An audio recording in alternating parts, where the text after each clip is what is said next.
as a founder, as a leader, part of your job is to make really high quality decisions. And so when somebody tells you, or even 10 people in the local market tells you, here's how it is, for a lack of a better word, do you choose to believe them? And what do you believe, right? And so it's a push and a pull. They're gonna wanna push you in one direction, but you have to put your foot down at some point and say, I believe you, that may be true, that is a decision, I'm going to make a decision in a different direction for X, Y, and Z reasons. I know it's gonna be hard in whatever way, but if you think about scalability as a goal for your business, you have to know what are decisions that are okay, that's not gonna have operational impacts down the road that hinders your scale, and what are some things that will, and have that point in mind.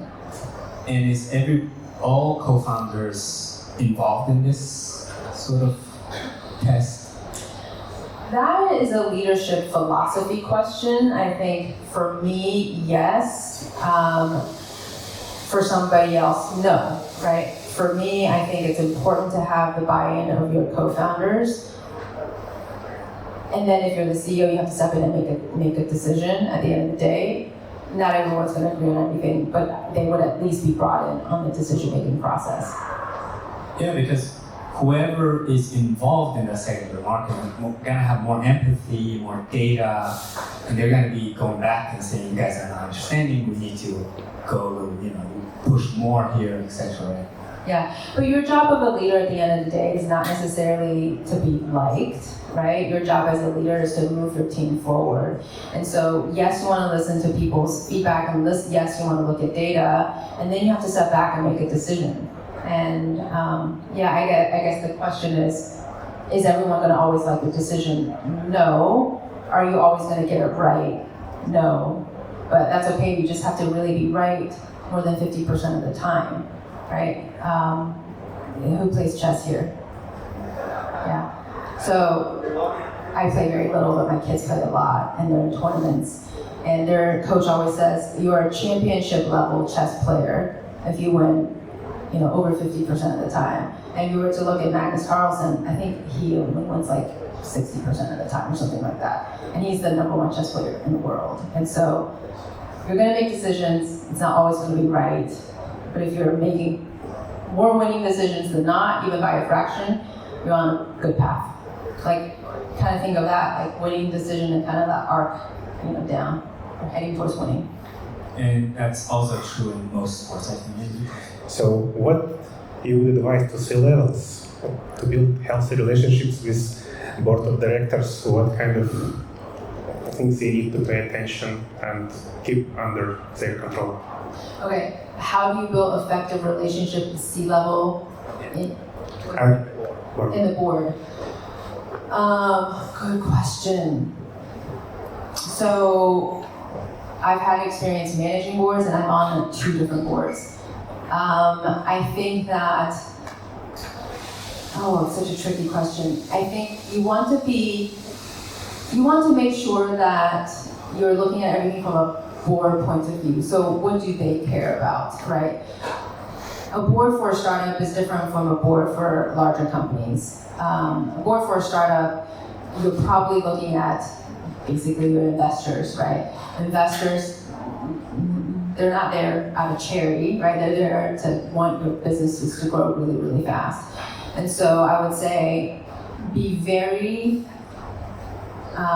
open about sharing about your business. Make sure that you're bringing them along in the good and bad of your business. As a board member, the last thing you want is to be brought into an issue after everything's already hit the fan, right? You don't want to, you want to share the good and the bad, right? So you want to always make sure you're bringing, like, here's my wins, and then here's where I'm really having a challenge in my business.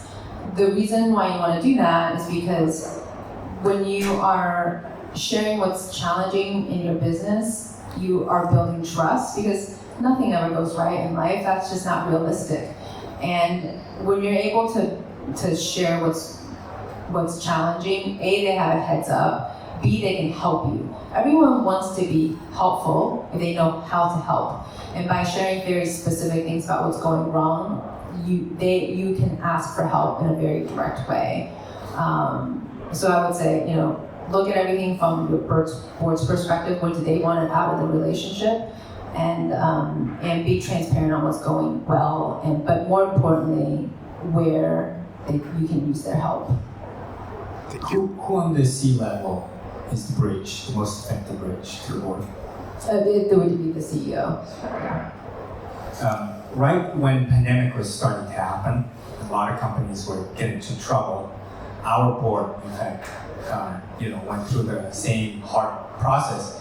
And Brad Felt, who's one of our co-founders, and David Cohen, who's the chairman, they actually made a statement about this in terms of how Techstars was able to navigate that hardship very effectively, and what they meant by how our C-level executed. And one of the things they point out, because they're also on the board of many startups, big major startups, because he's founder of Group, which is a big investment fund.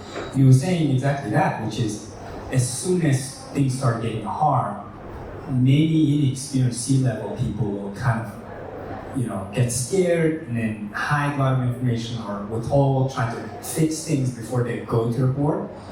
But what had happened with the good ones, including Techstars, they said was we were very extra communicative, proactive, asking for help, updating them on a regular basis, and that helped us navigate that difficulty and have both sides on the same page, etc. Right? So that extra communication.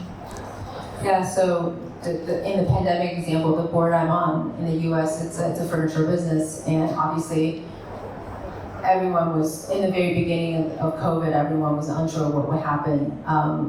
We as a board were on an hour-and-a-half call with the management team every single week for about 6 months, just to make sure that we are understanding the actions that they're taking. And as a result, we have incredible trust in the leadership of the management team, and that company is outperforming the market. Not necessarily because of those calls, but they're just kind of an extraordinary management team to begin with, and that's why they manage that communication so well. I noticed that until the executive team is sort of professional and external, the original team almost most of the time doesn't use their board as well. Most companies is what I noticed. They just kind of keep them up there, take the money and do the quarterly thing, but never go proactively for asking for help and sharing and doing. Yeah, I generally find that you don't ask, you don't get, right? I think people generally want to help, but you have to be very specific about your ask, because even people who are really helpful, want to be helpful, they don't really have that much time, right? Generally, the people you want to ask for help are going to be successful, busy people, and so therefore they're starved on time. And so you have to be like, can you connect me with this specific person? Here's an intro email, I'm just going to forward it to you, so it takes you no time to do something. That's how I would go about it. And the last thing I'll say is Brad Felt, I think, wrote a book on how to be an effective board member. And what I learned is it's a different job, isn't it? So being a C-level person is one job. Being on a board and good board member is a whole another job. So I think we need to learn to do that. Another